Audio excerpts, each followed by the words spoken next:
Hi hello ವೀಕ್ಷಕರೇ, ಎಲ್ಲರಿಗೂ ನಮಸ್ಕಾರ. ಐ ಹೋಪ್ ಎಲ್ಲರೂ ಚೆನ್ನಾಗಿದ್ದೀರಾ ಅಂದ್ಕೊಂಡಿದ್ದೀನಿ. ಹಾಗೆ ನನ್ನ ಚಾನಲ್ನ ಸಬ್ಸ್ಕ್ರೈಬ್ ಮಾಡ್ದಲೇ ನೋಡ್ತಾ ಇದ್ದರೆ ಪ್ಲೀಸ್ ಸಬ್ಸ್ಕ್ರೈಬ್ ಮಾಡ್ಕೊಳ್ಳಿ. ಹಾಗೆ ಒಂದು ಲೈಕ್ ಕೊಟ್ಟು ಎಲ್ಲರಿಗೂ ಶೇರ್ ಮಾಡಿ. ಬನ್ನಿ ಆಗಿದ್ದರೆ ಇವತ್ತಿನ ರೆಸಿಪಿ ನೋಡ್ಕೊಂಡು ಬರೋಣ. ಇವತ್ತಿನ ರೆಸಿಪಿಲಿ ನಮ್ಮ ಮನೇಲಿ ಎಲ್ಲರಿಗೂ ಫೇವ್ರೇಟ್ ಆದ ಮೊಟ್ಟೆ ಕೋಳಿ ಅಥವಾ ಫಾರಂ ಕೋಳಿದು ಸಾಂಬಾರು ಮಾಡ್ತಾಯಿದ್ದೀನಿ. ನೀವು ಈ ರೀತಿ ಮಾಡೋದ್ರಿಂದ ನೀವು ನಾಟಿ ಕೋಳಿ ಸಾಂಬಾರು ಅಥವಾ ಫಾರಂ ಕೋಳಿ ಸಾಂಬಾರು ಅಂತ ಗೊತ್ತೇ ಆಗಲ್ಲ, ಅಷ್ಟು ರುಚಿಯಾಗಿರುತ್ತೆ. ನಾಟಿ ಕೋಳಿ ಸಾರಿಗಿಂತಲೂ ತುಂಬ ರುಚಿಯಾಗಿ ಮೊಟ್ಟೆ ಕೋಳಿನ ಅಥವಾ ಫಾರಂ ಕೋಳಿ ಸಾಂಬಾರನ್ನು ಮಾಡ್ಕೊಳ್ಳೋಣ.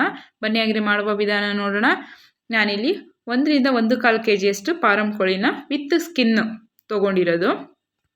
ಅದನ್ನು ನೀಟಾಗಿ ವಾಶ್ ಮಾಡಿ ತೆಗೆದಿಟ್ಕೊಂಡಿದ್ದೀನಿ. ನೆಕ್ಸ್ಟ್ ಒಗ್ಗರಣೆಗೆ 2 ಗೆಡ್ಡೆಯಷ್ಟು ಈರುಳ್ಳಿ ಮತ್ತು ಒಂದು 3 ಗೆಡ್ಡೆಯಷ್ಟು ಬೆಳ್ಳುಳ್ಳಿನ ಮಿಕ್ಸಿ ಜಾರ್ ಒಳಗಡೆ ಹಾಕ್ಕೊಂಡು ಅದಕ್ಕೆ 1/4 ಸ್ಪೂನಷ್ಟು ಅರಿಶಿನ ಹಾಕಿ ನೈಸಾಗಿ ಪೇಸ್ಟ್ ಮಾಡ್ಕೊಂಡು ಬರ್ತೀನಿ. ನೆಕ್ಸ್ಟು ಒಂದು ಕುಕ್ಕರನ್ನು ಬಿಸಿಗೆ ಇಟ್ಕೊಂಡಿದ್ದೀನಿ. ಕುಕ್ಕರ್ ಬಿಸಿ ಹಾಕ್ತಿದ್ದಾಗೆ 1-2 ಸ್ಪೂನಷ್ಟು ಎಣ್ಣೆ ಹಾಕ್ಕೊಳ್ಳೋಣ. ಎಣ್ಣೆ ಜಾಸ್ತಿ ಏನು ಬೇಕಾಗಲ್ಲ ಮೊಟ್ಟೆ ಕೋಳಿ ಸಾಂಬಾರಿಗೆ, ಯಾಕಂದರೆ ಮೊಟ್ಟೆ ಕೋಳಿಲೇ ಜಿಡ್ಡಿನಂಶ ಜಾಸ್ತಿ ಇರೋದ್ರಿಂದ ಅದೇ ಎಣ್ಣೆ ಬಿಟ್ಕೊಳ್ಳುತ್ತೆ. ಹಾಗಾಗಿ ಎಣ್ಣೆ ಜಾಸ್ತಿ ಏನು ಬೇಡ. ಈಗ ಎಣ್ಣೆ ಬಿಸಿ ಆದಮೇಲೆ ಈರುಳ್ಳಿ ಮತ್ತು ಬೆಳ್ಳುಳ್ಳಿದು ಪೇಸ್ಟ್ ಹಾಕಿ ಸ್ವಲ್ಪ ಹಸಿ ಸ್ಮೆಲ್ ಹೋಗೋವರೆಗೂ ಹುರ್ಕೊಂಡಿದ್ದೀನಿ. ಹುರ್ಕೊಂಡಾದ್ಮೇಲೆ ತೊಳೆದಿಟ್ಕೊಂಡಿರೋ ಚಿಕನನ್ನು ಹಾಕ್ಕೊಳ್ತಾ ಇದ್ದೀನಿ. ಇದು ಮೊಟ್ಟೆ ಮತ್ತು ಅದ್ರದ್ದು ಲಿವರ್ ಎಲ್ಲ ನಾವು ಲಾಸ್ಟಲ್ಲಿ ಹಾಕ್ಕೊಳ್ಳೋಣ. ಈಗ ಚಿಕನ್ ಒಗ್ಗರಣೆಲಿ ಚೆನ್ನಾಗಿ ಹುರ್ಕೊಳ್ತಾ ಇದ್ದೀನಿ. ಫ್ಲೇಮ್ನ ಹೈ ಮಾಡೇ ಹುರ್ಕೊಳ್ಳಿದ್ದೀನಿ. ಸಿಮ್ಮೆಲ್ಲ ಮಾಡಿ ಅಥವಾ ಹುರ್ಕೋಬೇಕನ್ನೋದೆಲ್ಲ ಏನಿಲ್ಲ. ಫ್ಲೇಮ್ನ ಹೈ ಮಾಡ್ಕೊಂಡೇ ಚಿಕನನ್ನು ಹುರ್ಕೊಳ್ಳೋಣ. ಈಗ ರುಚಿಗೆ ತಕ್ಕಷ್ಟು ಉಪ್ಪನ್ನು ಹಾಕ್ಕೊಳ್ತಾ ಇದ್ದೀನಿ.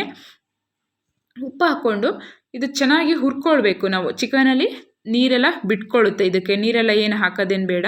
ಅದೇ ಚಿಕನಲ್ಲೇ ನೀರು ಬಿಟ್ಕೊಂಡು ಮತ್ತೆ ಅದೇ ನೀರೆಲ್ಲ ಡ್ರೈ ಆಗೋವರೆಗೂ ಹುರ್ಕೊಳ್ಬೇಕು. ಹಾಗೆ ಮಧ್ಯದಲ್ಲಿ ಒಂದು ಸರ್ತಿ ತಿರುಗಿಸ್ಕೊಳ್ತಾ ಇರಿ. ಈ ರೀತಿಯಾಗಿ ನೀರದು ಬಿಡುತ್ತೆ ಚಿಕನಲ್ಲಿ. ಆ ನೀರು ಬಿಟ್ಕೊಂಡು ಅದೇ ನೀರು ಡ್ರೈ ಆಗಬೇಕು, ಅಲ್ಲಿವರೆಗೂ ಹುರ್ಕೊಳ್ತಾ ಇರೋಣ. ಇದು ಡ್ರೈ ಆಗ್ತಾ ಇರಲಿ. ಅಷ್ಟರಲ್ಲಿ ನಾವು ಮಸಾಲೆ ರೆಡಿ ಮಾಡ್ಕೊಬರೋಣ. ಒಂದು ಮಿಕ್ಸಿ ಜಾರ್ ತೊಗೊಂಡಿದ್ದೀನಿ. ಅಂದರೆ ಈರುಳ್ಳಿ ಬೆಳ್ಳುಳ್ಳಿ ಪೇಸ್ಟ್ ಮಾಡ್ಕೊಂಡಿದ್ನಲ್ಲ ಅದೇ ಜಾರಿಗೆ ಒಂದು ಅರ್ಧ ಬೌಲಷ್ಟು ಹಸಿದು ತೆಂಗಿನಕಾಯಿ ತುರಿ, ಅಂದರೆ ಫ್ರೆಶ್ ಆಗಿರಬೇಕು ತೆಂಗಿನಕಾಯಿ ತುರಿ, ಆಗಲೇ ಸಾಂಬಾರು ರುಚಿಯಾಗೋದು. ಈಗ ಕಾಯಿ ತುರಿ ಹಾಕ್ಕೊಂಡಿದ್ದೀನಿ. ನೆಕ್ಸ್ಟು ಮಸಾಲೆ ಹಾಕ್ಕೊಳ್ಳೋಣ. ಇದಕ್ಕೆ ಸ್ವಲ್ಪ ಚಕ್ಕೆ, 5 ರಿಂದ 6 ಲವಂಗ, ಒಂದು ಅರ್ಧ ಸ್ಪೂನಷ್ಟು ಗಸಗಸೆ, 1-2 ಸ್ಪೂನಷ್ಟು ಹುರಿಗಡ್ಲೆ, ಇಷ್ಟೇ ಸಾಕು. ಇಷ್ಟು ಮಸಾಲೆಗೆ ಇಷ್ಟು ಹಾಕ್ಕೊಳ್ಳೋಣ. ಜಾಸ್ತಿ ಮಸಾಲೆ ಎಲ್ಲ ಹಾಕ್ಕೊಳ್ಬಾರ್ದು, ತುಂಬ ಸಾಂಬಾರೆಲ್ಲ ಅದು ಅದೇ ಫ್ಲೇವರ್ ಬರುತ್ತೆ.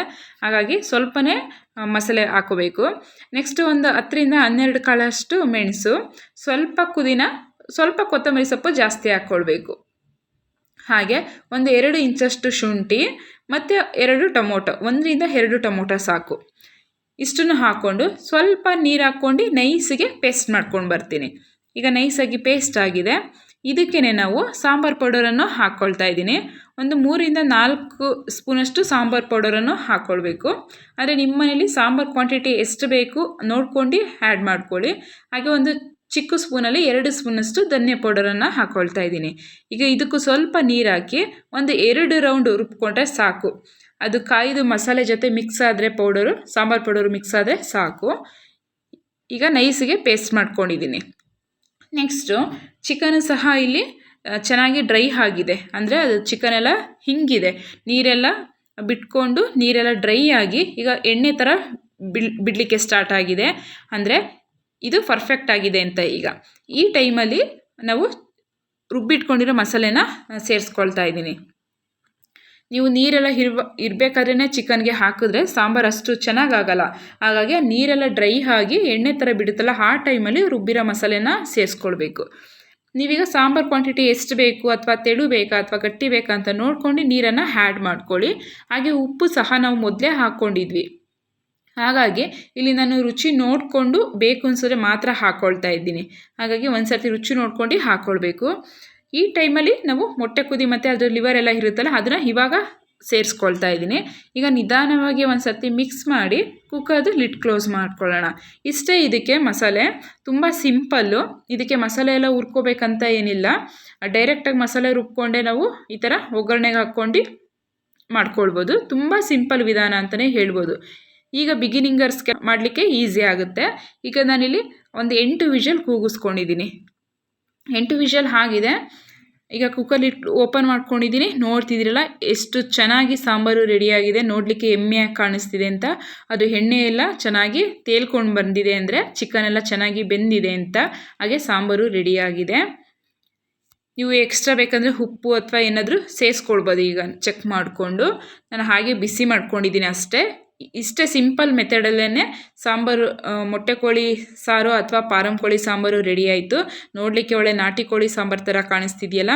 ಹಾಗಿದ್ರೆ ತಡ ಮಾಡಬೇಡಿ, ಈ ಸಂಡೇ ಸ್ಪೆಷಲಾಗಿ ನೀವು ಸಹ ಇದೇ ರೀತಿ ಟ್ರೈ ಮಾಡಿ. Thank you for watching.